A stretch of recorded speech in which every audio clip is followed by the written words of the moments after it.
મોંઘા ખાતર બિયારણ, મજૂરી ખર્ચ, માવજત પાછળ હજારો રૂપિયાનો ખર્ચ કરવા છતાં ખેડૂતોને યોગ્ય ઉત્પાદન મળતું નથી। ખેડૂત મિત્રો જણાવતા આનંદ થાય છે કે મેં આ 8.5 એકરમાં સોલર લગાવ્યું છે। પહેલાં અહીંયા ખેતી વરિયાળી, જીરું, શાકભાજી અમુક થોડી કરતા હતા। દિવેલા, પરચુરણ વાવેતર કરી અને અમે વાવેતર કરતા હતા। એમાં અમને જોઈએ એવું બેનિફિટ મળતો ન હતો। નુકસાન મેન કે કોઈક વખતે વાવાઝોડું આવી જાય, કોઈક વખત વરસાદ ઓછો હોય તો પાણીની અછત હોય, આવા કુદરતી આફતો અંદર એડ થતી એટલે અમે થોડા ગભરાતા। ઈચ્છા એવી કરી કે આ જમીનમાં આપણે સોલર યુનિટ ઊભો કરી અને આપણે કંઈક નવું વિચારીએ એમ, એટલે આ સોલર યુનિટ 8.5 એકરમાં કરેલો છે। એમાં સારો એવો ફાયદો છે।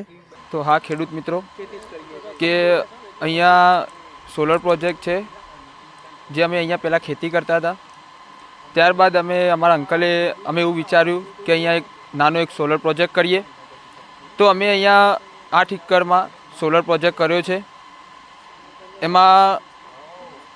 આમાં જે નાની બાબત જે ધ્યાન રાખવા જેવી કે જે યુનિટ લેવા માટે કે જેવી રીતે કે આપણું ધોવાનું ક્લિનિક, બીજું કે સ્ટ્રિંગ, અહીંયા જે વાયર અમુક થોડા આવે છે, કદાચ માઇનોર ફોલ્ટ થાય તો એને તરત તૈયાર કરવા, એવી અમુક નાની બાબતો ધ્યાન રાખવા જેવી છે, જેથી કરીને આપણું જે જનરેશન છે, યુનિટ જે છે એ આપણા સારા નીકળે।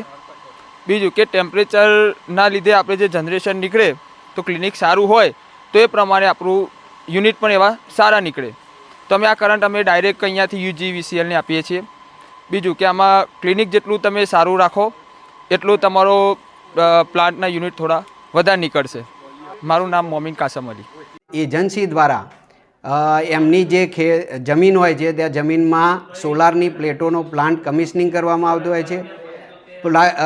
પ્લાન્ટ લાગી ગયા બાદ જરૂરી એનું અમે જોઈન્ટ ઇન્સ્પેક્શન કરતા આવીએ છીએ અને જરૂરી મંજૂરી બધી મેળવી લીધા બાદ તેનો પ્લાન્ટનું ચાલુ કરતા આવીએ છીએ।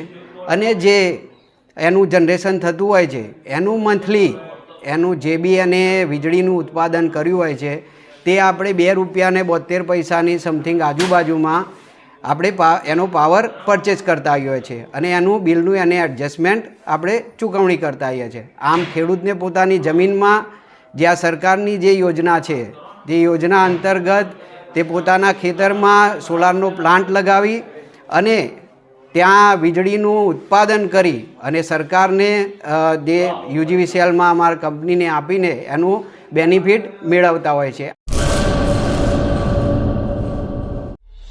ચાલો આજથી સાથે મળી ઉર્જા બચતનો સંકલ્પ કરીએ। જરૂર પૂરતી ઉર્જા વાપરીએ, કાર્યક્ષમ ઉપકરણો વાપરીએ, સૂર્ય ઉર્જાનો મહત્તમ ઉપયોગ કરીએ। સમજદારીપૂર્વકનું વીજ વપરાશ એ જ તો છે નવું વીજ ઉત્પાદન।